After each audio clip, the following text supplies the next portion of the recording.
1857 का विद्रोह, ये सुनते ही जहन में कौन से नाम आते हैं? जाहिर है झांसी की रानी, तात्या टोपे, मंगल पांडे, ये सारे नाम हम सब जानते हैं। लेकिन क्या कभी राणा बेनी माधव का नाम सुना है? शायद नहीं। तो आज हम एक ऐसे ही हीरो की कहानी जानेंगे जिन्हें इतिहास की किताबों ने भले ही भुला दिया हो, लेकिन लोगों ने अपने गीतों में हमेशा जिंदा रखा। तो सवाल ये है कि भारत के पहले स्वतंत्रता संग्राम का लोकनायक किसे कहा जाता है, और ये लोकनायक होता कौन है? देखिए, लोकनायक वो हीरो है जिसे इतिहास की किताबें नहीं बनाती, उसे तो लोग बनाते हैं अपनी कहानियों में, अपने गीतों में। एक ऐसा हीरो जिसकी दास्तान पीढ़ी दर पीढ़ी आगे बढ़ती है। देखिए, इतिहास की एक आदत है, वो अक्सर बड़े बड़े नेताओं और जीती हुई लड़ाइयों को ही याद रखता है। लेकिन कुछ नायक ऐसे भी होते हैं जो सरकारी दस्तावेजों में नहीं बल्कि लोगों के दिलों में बसते हैं, जिनकी कहानियां आज भी गांव की चौपालों पर सुनाई जाती हैं। और ये कहानी एक ऐसे ही नायक की है। तो चलिए कहानी शुरू करते हैं शंकरपुर के राणा से। 1857 की क्रांति का तूफान आने से पहले ये एक बहुत ही शक्तिशाली सरदार हुआ करते थे। इनका पूरा नाम था राणा बेनी माधव सिंह, जो अवध के इलाके में शंकरपुर रियासत के राजा थे। तो कौन थे ये राणा बेनी माधव? देखिए, वो सिर्फ एक आम राजा नहीं थे, वो बैस राजपूतों के एक बहुत ही इज्जतदार और ताकतवर नेता माने जाते थे। उनकी बहादुरी के किस्से इतने मशहूर थे कि अवध के नवाब ने खुद उन्हें नसीम और दिलेर जंग जैसे खिताब दिए थे। और सोचिए, उनके कंट्रोल में एक दो नहीं बल्कि 4 मजबूत किले थे। साथ ही वो देवी दुर्गा के बहुत बड़े भक्त भी माने जाते थे।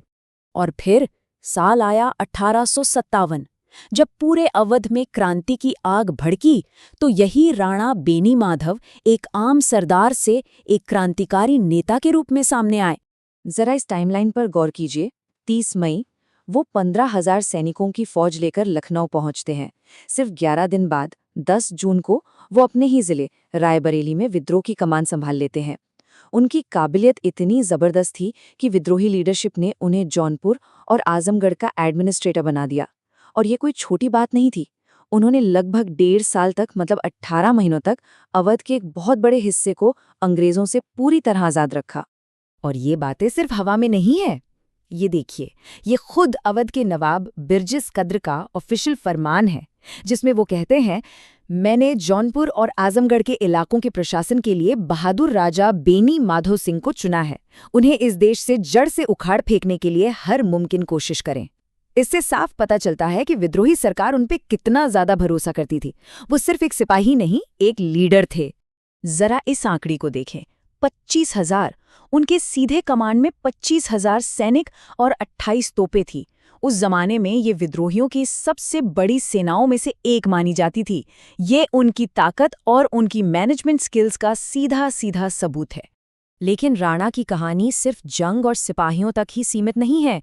उनकी जिंदगी में एक ऐसा भी किस्सा है जो अटूट वफादारी और हिम्मत की मिसाल है। चलिए उस महान पलायन की कहानी सुनते हैं। इस कहानी में एक नहीं बल्कि 2 हीरो हैं। एक तरफ है राणा बेनी माधव, जो अंग्रेजों की कैद में थे, और दूसरी तरफ हैं उनके वफादार बॉडीगार्ड वीरा पासी, जिन्होंने अपने मालिक को छुड़ाने के लिए अपनी जान तक की परवाह नहीं की। और उनका प्लान वाकई कमाल का था। सबसे पहले वीरा पासी ने जेल के रूटीन को समझा कि वहां हर घंटे घंटी बजती है।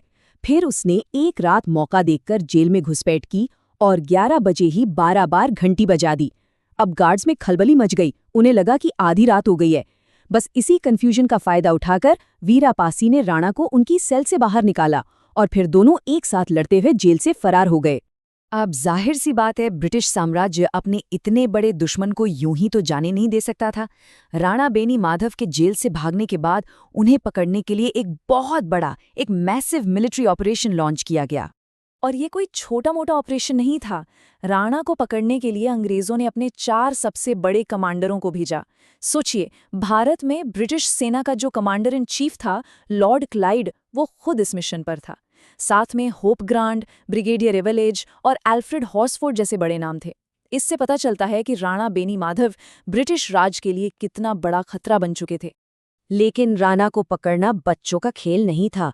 ब्रिटिश सेना ने उन्हें हर तरफ से घेरा, लेकिन वो कभी भी उनके हाथ नहीं आए। उन्होंने बड़ी चालाकी से लड़ाई जारी रखने के लिए नेपाल में पनाह ले ली। और एक बात बहुत जरूरी है, अवध में विद्रोह की आग असल में तभी ठंडी पड़ी जब राणा बेनी माधव वहां से निकल गए थे। और जैसा उनका जीवन था वैसा ही उनका अंत भी था, बिल्कुल वीर। उन्होंने सरेंडर करने से साफ इनकार कर दिया।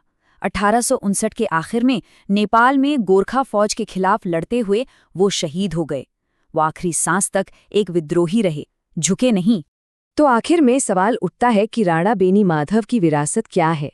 हो सकता है उनका नाम आपको हर इतिहास की किताब में ना मिले, लेकिन उनकी असली विरासत तो उन गीतों में है जहां वो आज भी जिंदा हैं।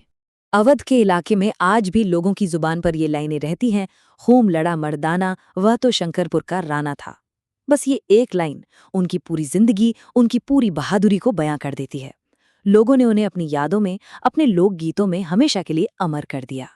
देखिए, जंग में भले ही उनकी हार हुई, लेकिन उनके हौसले की, उनके प्रतिरोध की कहानी एक लेजेंड बन गई और इसी ने उन्हें लोक नायक बनाया, यानी जनता का, लोगों का सच्चा हीरो।